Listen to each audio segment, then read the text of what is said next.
Assalamualaikum warahmatullahi wabarakatuh. Perkenalkan kami dari kelompok 7. Pada kesempatan kali ini, kelompok kami akan membahas jenis-jenis sistem informasi bersama Fatimatus Solicah Nasyir NIM 215221145, Kurnia Nur Alfiah NIM 215221177, Riris Widyaningrum NIM 215221183. Topik yang akan kami bahas yaitu 1. Sistem informasi manajemen, 2. Sistem informasi penjualan dan pemasaran, 3. Sistem informasi manufaktur dan produksi, 4. Sistem informasi keuangan dan akuntansi, 5. Sistem informasi sumber daya manusia, 6. Sistem dari sudut pandang konstituen, 7. Sistem informasi eksekutif, 8. Sistem pemrosesan transaksi, 9. Sistem pendukung keputusan. Baiklah, kita mulai materi yang pertama, yaitu sistem informasi manajemen. Menurut O'Brien tahun 2000, sistem informasi manajemen adalah sistem terpadu yang menyediakan informasi untuk mendukung kegiatan operasional, manajemen, dan fungsi pengambilan keputusan dari suatu organisasi. Manfaat dari sistem informasi manajemen yaitu yang pertama, meningkatkan aksesibilitas data yang tersaji secara tepat dan akurat bagi para pemakai tanpa harus adanya perantara sistem informasi. Manfaat yang kedua yaitu menjamin tersedianya kualitas dan keterampilan dalam memanfaatkan sistem informasi secara kritis. Manfaat yang ketiga yaitu mengembangkan proses perencanaan yang efektif. Manfaat keempat, mengidentifikasi kebutuhan akan keterampilan pendukung sistem informasi. Dan manfaat yang terakhir yaitu menetapkan investasi yang akan diarahkan pada sistem informasi. Adapun komponen-komponen sistem informasi manajemen yaitu yang pertama, perangkat keras, yaitu menunjukkan peralatan komputer, fisik, dan alat-alat yang berhubungan dengan sistem informasi. Yang kedua yaitu perangkat lunak. Perangkat lunak itu sekumpulan instruksi yang memungkinkan perangkat keras untuk dapat memproses data. Komponen yang ketiga yaitu database, yaitu sekumpulan tabel, hubungan, dan lain-lain yang berkaitan dengan penyimpanan data. Komponen yang keempat yaitu prosedur pengoperasian, yaitu tatanan, aturan, atau petunjuk untuk mendayagunakan sistem informasi berbasis komputer. Komponen yang terakhir yaitu personalia pengoperasian, yaitu ahli komputer, manajer, pengguna, analis atau penganalisis, programmer atau penyusun program, manajer database atau manajer basis data, dan jabatan-jabatan yang berkaitan dengan memanfaatkan sistem informasi berbasis komputer. Selain manfaat dan komponen, adapun peran utama sistem informasi manajemen yaitu mendukung pengambilan keputusan. Salah satu peran utama sistem informasi manajemen yaitu menyediakan informasi yang relevan dan akurat kepada manajer dan pimpinan organisasi. Hal itu membantu mereka dalam mengambil keputusan yang lebih baik dan lebih cepat. Sistem informasi manajemen memberikan akses ke data historis dan saat ini, analisis prediktif, dan berbagai laporan yang membantu manajer memahami situasi bisnis mereka. Peran yang kedua yaitu mengelola data dan informasi. Sistem informasi manajemen membantu organisasi dalam mengumpulkan, menyimpan, dan mengelola data dan informasi yang diperlukan, termasuk pengelolaan data, transaksi harian, penyimpanan data jangka panjang, dan pemantauan serta pelaporan kinerja. Peran yang ketiga yaitu meningkatkan efisiensi operasional. Sistem informasi manajemen dapat mengotomatisasi proses bisnis dan operasi organisasi. Ini mengurangi pekerjaan manual, kesalahan manusia, dan waktu yang dibutuhkan untuk tugas-tugas rutin. Dengan cara ini, sistem informasi manajemen meningkatkan efisiensi operasional. Peran yang keempat yaitu mendukung perencanaan dan strategi. Sistem informasi manajemen membantu organisasi dalam perencanaan jangka panjang dan strategi bisnis. Dengan analisis data historis dan perkiraan masa depan, manajer dapat merencanakan langkah-langkah strategis untuk pertumbuhan dan keberlanjutan. Peran yang terakhir yaitu peningkatan komunikasi internal.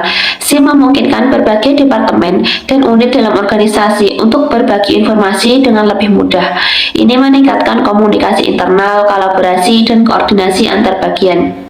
Materi yang selanjutnya yaitu sistem informasi penjualan dan pemasaran. Sistem informasi pemasaran adalah sebuah sistem yang dirancang khusus untuk mendukung aktivitas pemasaran dalam suatu organisasi. Tujuan utama dari sistem informasi ini adalah menyediakan informasi yang diperlukan oleh tim pemasaran untuk membuat keputusan yang lebih baik, merencanakan strategi pemasaran, dan meningkatkan efisiensi dalam upaya pemasaran. Jenis sistem informasi yang banyak diimplementasikan adalah jenis sistem informasi pemasaran. Jenis sistem informasi ini sangat penting terutama bagi bagian pemasaran suatu perusahaan. Sistem informasi pemasaran akan membantu mencatat dan juga memberikan informasi yang penting mengenai penjualan yang telah dilakukan oleh sebuah perusahaan, yang meliputi jumlah produk yang sudah terjual, produk yang laris dan banyak pesanan, produk yang jarang diminati oleh pasar, metode pemasaran yang tepat untuk menjual dan memasarkan suatu produk, respon pasar terhadap produk yang diluncurkan. Sistem informasi pemasaran ini pada dasarnya dapat membantu usernya untuk melakukan analisis terhadap pasar atau analisis pasar, membangun bagian riset dan pembangunan untuk menganalisa produk-produk dari perusahaan tersebut. Fungsi penjualan dan pemasaran bertanggung jawab dalam menjual produk atau jasa organisasi. Pemasaran memperhatikan mengenali pelanggan produk atau jenis perusahaan, menentukan kebutuhan dan keinginan pelanggan, merencanakan dan mengembangkan produk atau jasa untuk memenuhi kebutuhan, dan mengiklankan serta mempromosikan produk atau jasa lain. Penjualan berkaitan dengan menghubungi pelanggan, menjual produk dan jasa, mengambil pesanan, dan melanjutkan penjualan. Materi yang ketiga yaitu sistem informasi manufaktur dan produksi. Sistem informasi manufaktur dan produksi adalah sistem yang dirancang khusus untuk mendukung dan mengelola operasi produk dan manufaktur dalam sebuah organisasi.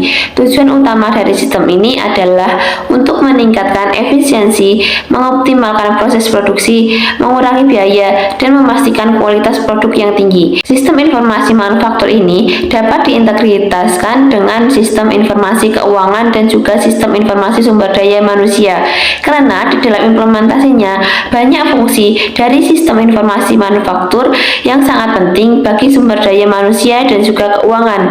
Dan pada dasarnya sistem informasi manufaktur memiliki banyak sekali fungsi, seperti mencatat total produksi yang dihasilkan oleh sebuah perusahaan, mencatat barang produksi yang tidak lolos quality control, mencatat hasil produksi yang berhasil dilempar ke pasaran, mencatat produk yang berhasil diekspor ke mancanegara, mencatat biaya produksi yang harus dikeluarkan untuk setiap sesi produksi, melakukan analisa terhadap kebutuhan bahan pokok dan sumber daya manusia di dalam proses produksi, memberikan informasi mengenai kegiatan proses produksi yang sedang berlangsung, membantu bagian produksi untuk menganalisa produk-produk apa saja yang harus dikembangkan, dihentikan, ataupun diperbanyak produksinya, membantu analisa kelebihan dan kekurangan dari sebuah hasil produksi perusahaan tersebut, memberikan informasi kepada bagian R&D dalam membantu mengembangkan produk-produk baru yang harus diproduksi.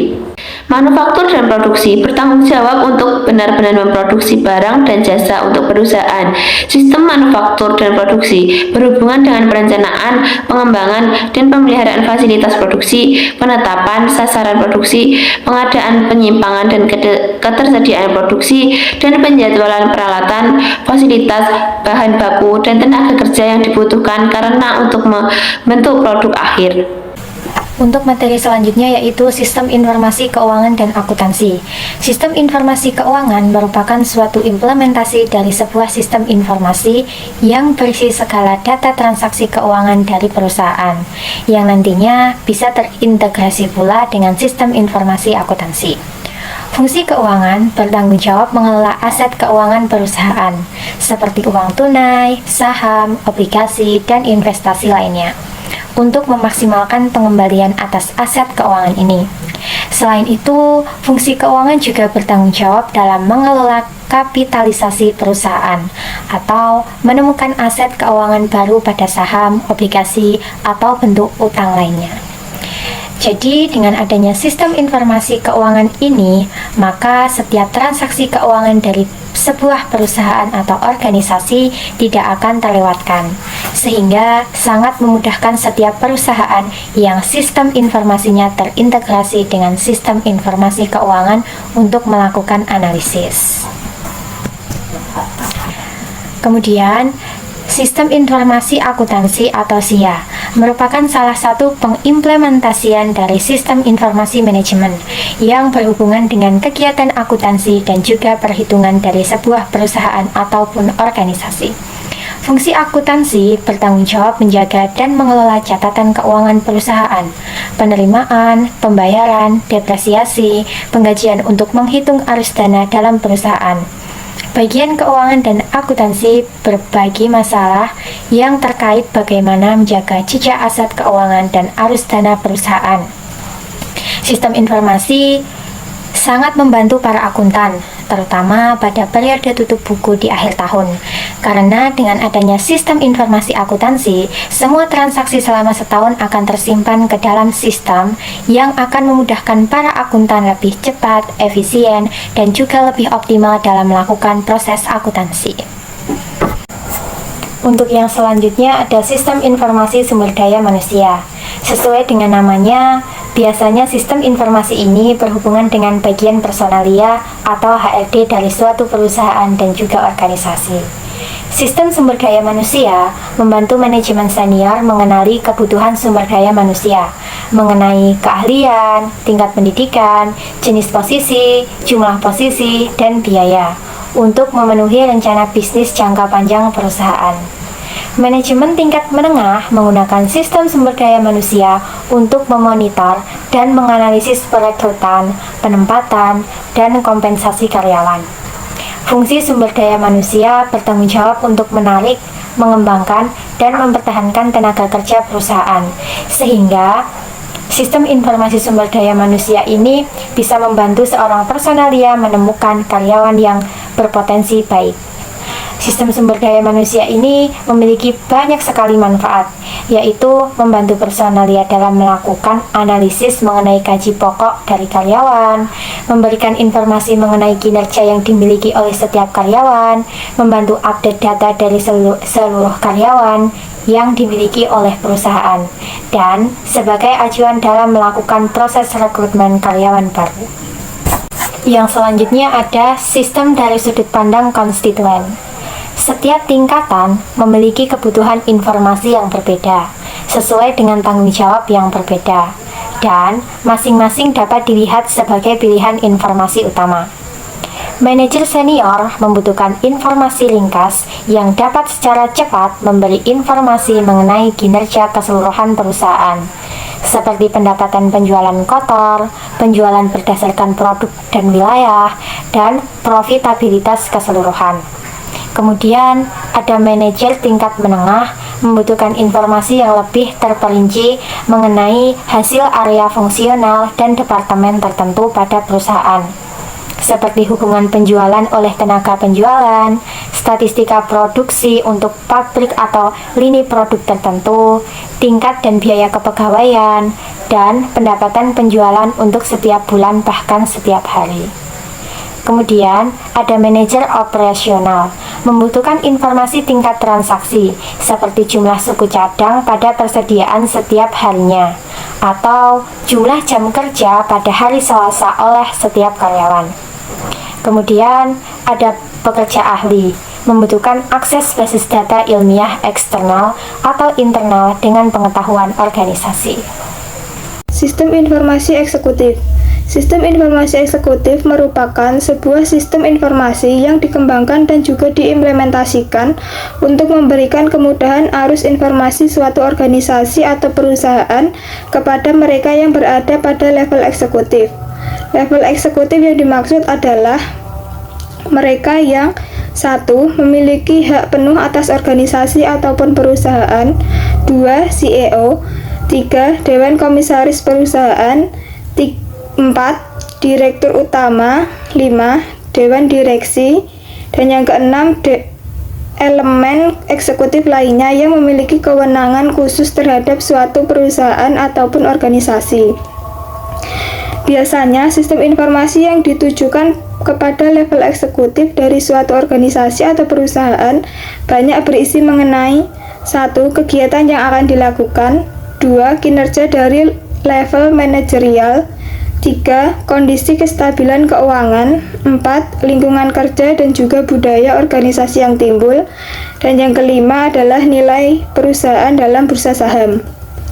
Sistem informasi eksekutif dapat membantu memudahkan para level eksekutif untuk dapat memantau langsung perusahaan atau organisasi yang mereka bawahi. Selain itu, dengan adanya sistem informasi eksekutif yang baik, maka seluruh level eksekutif dapat membantu mensejahterakan dan juga mengembangkan perusahaan yang dimiliki menjadi lebih baik lagi. Untuk materi yang selanjutnya yaitu sistem pemrosesan transaksi. Sistem pemrosesan transaksi adalah sistem terkomputerisasi yang menjalankan dan mencatat transaksi rutin harian yang diperlukan untuk menjalankan bisnis, seperti penjualan, penerimaan, penyimpanan kas, penggajian, keputusan kredit, dan arus bahan baku di pabrik. Sistem pemrosesan transaksi terbagi menjadi dua, yaitu 1. Batch processing adalah transaksi yang ditumpuk dahulu dan kemudian diproses saat sudah banyak. Yang kedua, online processing, yaitu transaksi yang diproses pada saat itu juga.